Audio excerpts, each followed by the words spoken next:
kaulapan or linya ng mga kaulapan na currently nakakaapekto sa ilang bahagi ng Hilagang Luzon. Yan po yung frontal system or pagsasalubong ng malamig at mainit na hangin. And kung makikita po natin dito sa satellite image, mostly areas po ng Northern Luzon ay makakaranas ng maulan na panahon. So asahan po natin yung mga kalat-kalat mga pugulan, pagkidlat at pagkulog.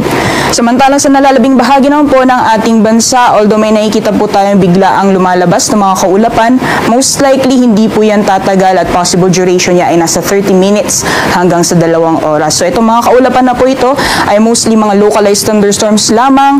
So asahan pa rin po natin paghupa ng mga kaulapan po na yan, ay iiral po ulit yung mainit at maalinsahang panahon sa nalalabing bahagi ng ating bansa, lalong-lalo na pagdating ng tanghali.